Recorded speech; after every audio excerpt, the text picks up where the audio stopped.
Bismillahirrahmanirrahim. Assalamualaikum warahmatullahi wabarakatuh. Perkenalkan, nama saya Siti Muntiah dengan NIM 642222472 kelas 647E07. Di sini saya akan menjelaskan analisis manajemen proyek pembukaan gerai kopi lokal kita menggunakan metode Critical Path Method atau CPM. Nah, di sini tujuan analisis CPM pada proyek pembukaan gerai kopi lokal kita adalah untuk menyusun jaringan kerja berdasarkan hubungan antar aktivitas, menghitung ES, EF, LS, dan LF setiap aktivitas, menentukan jalur kritis, serta mengetahui total durasi proyek agar dapat selesai tepat waktu. Selanjutnya, nah di sini ada soal kasus proyek pembukaan gerai kopi lokal kita. Manajemen berencana membuka gerai kopi baru dalam waktu sesingkat mungkin agar dapat beroperasi sebelum musim liburan. Proyek terdiri dari beberapa aktivitas yang saling berkaitan. Data aktivitas proyek, tabel aktivitas proyek, ada tabel atau kolom. 4 tabel, 9 kolom. Kode, aktivitas pendahulu durasi per hari. Nah, di sini ada kode A, B, C, D, E, F, G, H, ada 9 aktivit ada 9 aktivitas, yaitu studi kelayakan lokasi, perizinan usaha, desain interior, renovasi bangunan, pengadaan peralatan, rekrutmen karyawan, pelatihan karyawan, uji coba operasional. Dan pendahulu dan durasi perharinya pada tabel berikut. Selanjutnya di sini penjelasan CPM atau diagram jaringan kerja. Di sini udah ada tabelnya, diagramnya. Diagram jaringan kerja pada proyek kopi lokal kita ditunjukkan dalam bentuk precedence graph. Nih, Presence Graph atau ION, setiap lingkaran menunjukkan aktivitas beserta durasinya. Setiap lingkaran eh, menunjukkan aktivitas beserta durasinya. Aktivitas A, durasinya 4. Aktivitas B, durasinya 6, dan berikutnya. Dan panah menunjukkan hubungan ketergantungan antar aktivitas. Nah, ini ada panah A ke panah D, panah F, panah G, panah H, dan berikutnya. Berdasarkan diagram tersebut, jalur kritis proyek adalah A, B, D, H, G, H. Karena di sini ada panah merah. Yang merah ini adalah jalur kritis proyek. Selanjutnya, penjelasan CPM, perhitungan ES, EF, LS, LF. Di sini ada tabel activity time, early start, early finish, late start, late finish, select. Nah, di sini ada projectnya 32, aktivitasnya ada A, B, C, D, E, F, G, H. eh, Seperti pada soal tadi, select. Nah, durasi penyelesaian proyek adalah 32. Nah, ini 32 satuan waktu dengan jalur kritis A, B, D, F, G, H. Aktivitas C dan E memiliki kelonggaran waktu.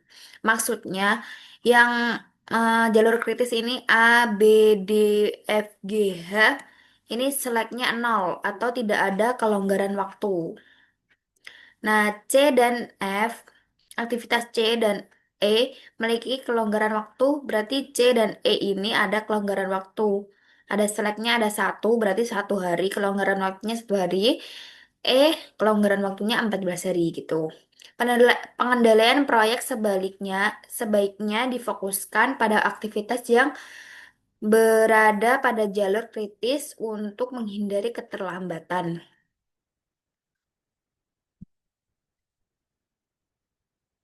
Selanjutnya ada penjelasan CPM penentuan jalur kritis. Di sini ada tabel atau diagram tadi, diagram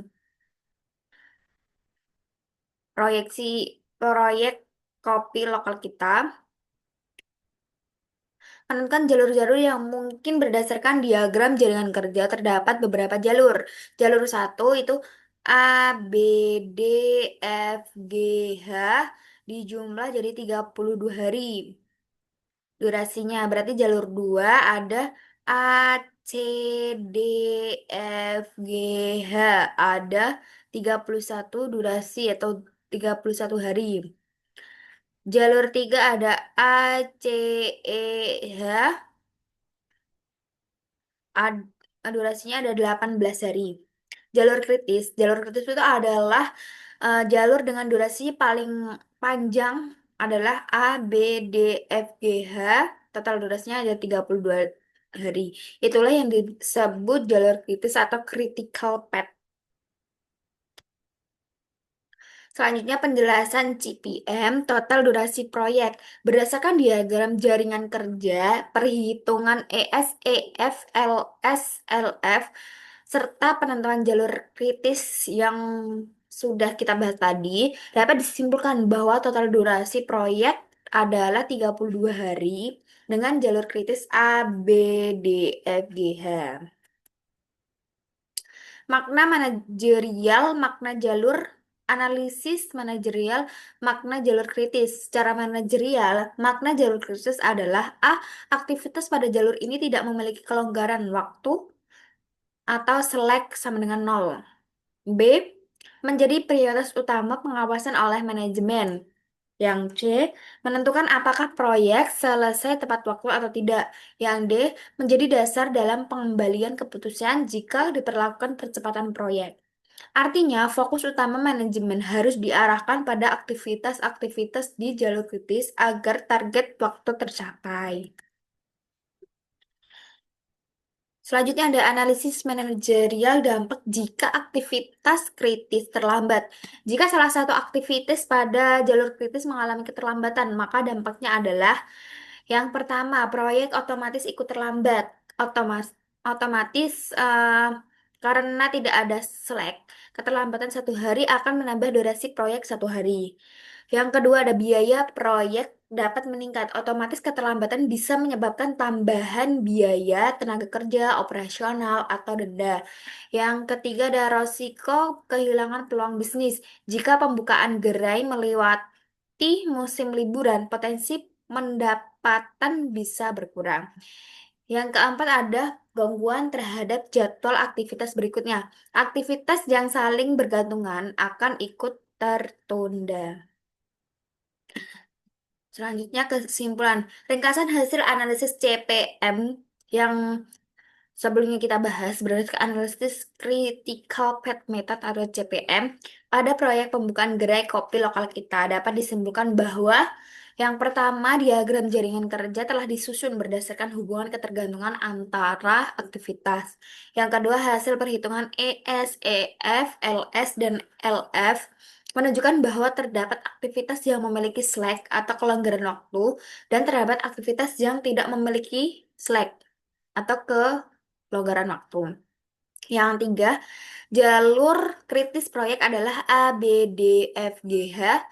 Yang keempat, total durasi proyek yang diperoleh adalah 32 hari. Artinya proyek pembukaan gerai kopi lokal kita dapat diselesaikan paling cepat dalam waktu 32 hari. Dengan catatan seluruh aktivitas pada jalur kritis tidak mengalami keterlambatan. Terima kasih. Cukup sekian penjelasan dari saya. Kurang lebihnya mohon maaf yang sebesar-besarnya. Wassalamualaikum warahmatullahi wabarakatuh.